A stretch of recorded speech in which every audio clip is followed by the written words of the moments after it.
这是一只能预知死亡的猫，它可以提前知道病人即将死亡，只要出现在病房，在病床前坐下，过不了多久，病人就会死亡。2年内已经成功预测25起死亡事件，这只猫真的有超自然能力吗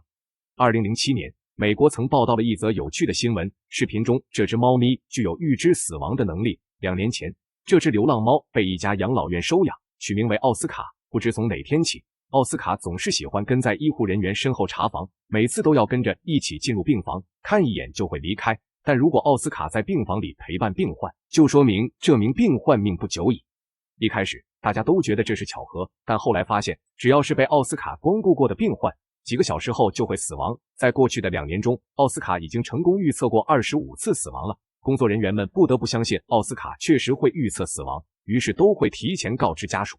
一部分家属是可以接受的，他们认为如果自己没有及时赶过来，奥斯卡可以在最后的时间里代替自己陪伴家人。而另一部分人则无法容忍奥斯卡的出现，他们认为奥斯卡是不祥的，看到奥斯卡进入病人房间后就会将他赶出去。在2007年到2017年这10年的时间内，奥斯卡已经成功预测100次死亡。有网友说他比死神还要可怕，也有人认为动物们确实有预知死亡这种超自然能力。一只能够预知死亡的猫咪，10年间成功预知死亡100次，它为何有这种特殊能力？不少人都认为这只猫有超自然能力，但动物学家们给出的解释是，动物的嗅觉比较灵敏，人在即将死亡的时候，身体会散发出一种我们闻不到也无法检测出来的特殊气味，但猫却可以捕捉到这种气息，因此它可以提前感知到死亡，靠的是气味，而不是第六感，更不是有超自然能力。这只猫咪每次在某位病患的房间待一段时间后，病患就会安然离世。或许它只是想学着查房的样子照顾病人，没想到弄巧成拙，医护人员认为它可以预知死亡。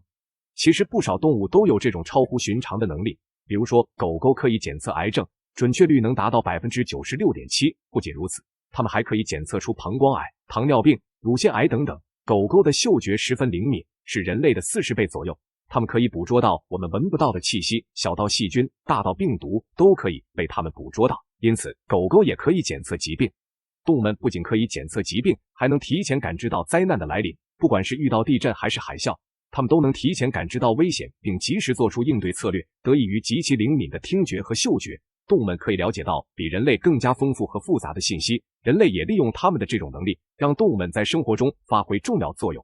猫咪成功预知死亡100次，动物预知死亡其实已经是老生常谈了。猫头鹰、乌鸦等动物也有这样的能力，它们一直以来都被看作是不祥的象征，甚至还出现了两鸟进宅，无祸也有灾这样的谚语。这里所说的两鸟指的就是乌鸦和猫头鹰。乌鸦更是有报丧鸟这样的别称，在影视作品中，每当看到谁家办丧事或者战场上的画面，多半都会有1、2只乌鸦来烘托气氛。乌鸦全身乌黑，叫声凄厉，听起来就不吉利。再加上它们经常出现在有即将去世的病人家里，就像是报丧一样，因此乌鸦一直以来都被认为是不祥的。只要有乌鸦出现的地方，就会有人不幸死去。